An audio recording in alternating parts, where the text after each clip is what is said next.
Hello everyone, జేడబ్ల్ఈ session 2కి సంబంధించి result ఈరోజు నైట్ 12 AM తర్వాత రిలీజ్ చేయబోతున్నారు.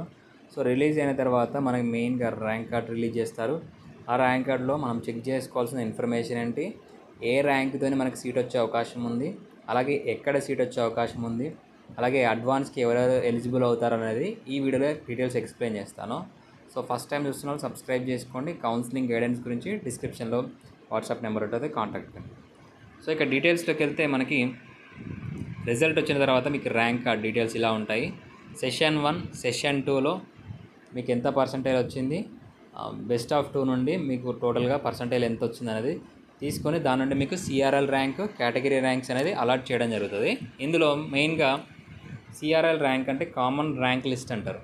సో ఈ సిఆర్ఎల్ ర్యాంక్ మెయిన్గా ఎవరికి యూజ్ అవుతుందంటే ఓపెన్ కేటగిరీ వాళ్ళు ఎవరైతే ఉన్నారో ఈ సిఆర్ఎల్ ర్యాంక్తోనే పని ఉంటుంది. సో మిగతా వాళ్ళు ఈడబ్ల్యూఎస్ ఉన్నవాళ్ళు ఈడబ్ల్యూఎస్ ర్యాంక్ ఇస్తారు, ఓబీసీ నాన్ క్రిమిలేయర్ వాళ్ళకి నాన్ క్రిమిలేయర్ ర్యాంక్ ఇస్తారు. అంటే ఈ సిఆర్ఎల్ ర్యాంక్తో పాటు మీకు కేటగిరీ ర్యాంక్ కూడా ఇవ్వడం జరుగుతుంది. సో ఎవరికైతే కేటగిరీ ర్యాంక్ ఉంటుందో ఆ కేటగిరీ ర్యాంక్తోనే మీకు సీట్ అలొకేషన్ జరుగుతుంది. మీరు ఒకవేళ ఇక్కడ చెక్ చేసుకోవాలనుకున్న ఇన్ఫర్మేషన్ చెక్ చేసుకోవాలనుకున్న మీ కేటగిరీ ర్యాంక్తో మాత్రమే చెక్ చేసుకోవాలి. సో కేటగిరీ ర్యాంక్ కాకుండా ఓన్లీ సిఆర్ఎల్ ర్యాంక్ అంటే ఓపెన్ కేటగిరీ, ఓపెన్లో ఎవరైతే ఉన్నారో సో జనరల్ వాళ్ళు మాత్రం ఈ సిఆర్ఎల్ ర్యాంక్తోనే చెక్ చేసుకోవాల్సి ఉంటుంది. సో నెక్స్ట్ మనకి మీకు వచ్చిన ర్యాంక్ని బేస్ చేసుకొని ఎక్కడ సీట్ రావడానికి అవకాశం ఉంది అనేది వీడియోలో చెప్తాను. అంతకంటే ముందు మెయిన్గా అడ్వాన్స్కి ఎవరెవరు ఎలిజిబుల్ అవుతారు అనేది కూడా మీ ర్యాంక్ కార్డులోనే మీకు లాస్ట్లో ఒక టేబుల్ ఇస్తారు. ఏ పర్సంటేజ్ నుంచి ఏ పర్సంటేజ్ వాళ్ళు అంటే కేటగిరీ వైజ్గా ఏ పర్సంటేజ్ వాళ్ళు క్వాలిఫై అవుతారు అనేది ఇక్కడ డీటెయిల్స్ ఇచ్చారు. ఇది లాస్ట్ ఇయర్కి సంబంధించి సిఆర్ఎల్ ర్యాంక్, కేటగిరీ ర్యాంక్ వైజ్గా ఇచ్చారు. ఒకసారి చెక్ చేసుకోండి. మ్యాక్సిమం మనకి నియరర్గా ఈ లాస్ట్ ఇయర్కి సంబంధించి మనకి నియరర్గా ఉండొచ్చు. ఈ ఇయర్ కొంచెం ఈ కటాఫ్స్ అనేది కొంచెం అడిట్ తేడా ఉండొచ్చు. సో నెక్స్ట్ మనకి ఎవరైతే అడ్వాన్స్కి క్వాలిఫై అవుతారో వాళ్ళు ఐఐటీస్ అలాగే ఎన్ఐటీస్ అంటే మిగతా ఇన్స్టిట్యూషన్స్లో కౌన్సిలింగ్లో పార్టిసిపేట్ చేయొచ్చు, అంటే అడ్వాన్స్ రాసిన వాళ్ళు. సో నెక్స్ట్ మరి మనకు వచ్చిన ర్యాంక్ని బేస్ చేసుకొని ఏ కాలేజ్లో సీట్ రావడానికి అవకాశం అనేది ఎలా చెక్ చేసుకోవాలంటే మనకి అఫీషియల్గా జోసా కౌన్సిలింగ్. సో ఇప్పుడు మీకు రిజల్ట్ వచ్చిన తర్వాత అలాగే అడ్వాన్స్ సంబంధించి ఎగ్జామ్ ఉంటుంది. ఆ ఎగ్జామ్ అయిపోయిన తర్వాత జోసా కౌన్సిలింగ్, సిసాప్ కౌన్సిలింగ్ అనేది జరుగుతుంది.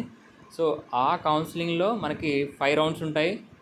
ఆ 5 రౌండ్స్లో మనకి ఏ కాలేజ్లో ఎంతవరకు కట్ ఆఫ్ అయింది అనేది అఫీషియల్గా ప్రతి ఇయర్ కౌన్సిలింగ్ కంప్లీట్ అయిన తర్వాత ఈ వెబ్సైట్ వాళ్ళు రిలీజ్ చేస్తారు.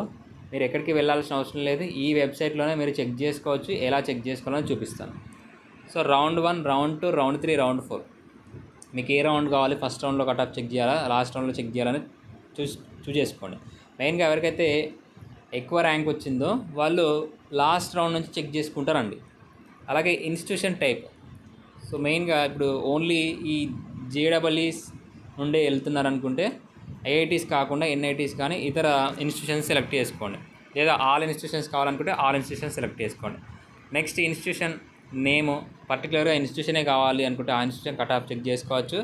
అలాగే అకాడమిక్ ప్రోగ్రామ్ అంటే కోర్స్, ఏ కోర్స్ చూస్ చేద్దాం అనుకుంటున్నారు, సిఎస్సియా, ఈసీయా, ట్రిపుల్ఈయా లేదా ఏమైనా స్పెసిఫికేషన్గా ఉందా. నెక్స్ట్ ఇక్కడ చాలా ఇంపార్టెంట్ మీ కేటగిరీ. సో మీ కేటగిరీ ఏంటనేది సెలెక్ట్ చేసుకోండి.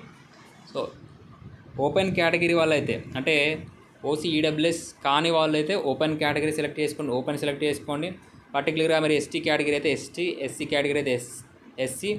అలాగే అందులో మీరు సబ్గా ఫిజికల్ హ్యాండిక్యాప్ కోటా ఏమైనా ఉంటే ఆ హ్యాండిక్యాప్ కోటా సెలెక్ట్ చేసుకోవచ్చు. సపోజ్ నేను ఇక్కడ ఏదో ఒకటి సెలెక్ట్ చేస్తున్నాను, ఓబీసీ నాన్ క్రిమిలేయర్ లేదా ఎస్టీ, ఈడబ్ల్యూఎస్ ఇలా ఓబీసీ సెలెక్ట్ చేస్తున్నాను. సో సెలెక్ట్ చేసి సబ్మిట్ కొట్టగానే మనకి ఓబీసీ ఈడబ్ల్యూఎస్ కేటగిరీలో మనకి కోటా వైజ్గా అంటే all India quota, home state quota, other state quota అని ఉంటుంది. సో అలాగే జెండర్ వైజ్గా ఓపెన్ ర్యాంకింగ్ అలాగే క్లోజింగ్ ర్యాంక్. సో ఇక్కడ మీరు చెక్ చేసుకోవాల్సింది ఏంటంటే ఈడబ్ల్యూఎస్ కేటగిరీ సెలెక్ట్ చేసుకున్నారు కాబట్టి మీ ర్యాంక్ కార్డులో మీ ఈడబ్ల్యూఎస్ కేటగిరీ ర్యాంక్ ఎంత ఉందనేది చూస్ చేసుకోండి. ఇలా మనకి ఆర్డర్ వైజ్గా ఐఐటీస్తో పాటు ఎన్ఐటీస్ ఇలా మనకి ఆల్ సెలెక్ట్ చేసుకుంటే అన్ని ఇన్స్టిట్యూషన్స్కి సంబంధించి ర్యాంక్ వైజ్గా మీకు ఇలా కేటగిరీ వైజ్గా రావడం జరుగుతుంది. సో ఇక్కడ మీకు ఏఐ అంటే ఆల్ ఇండియా కోటా,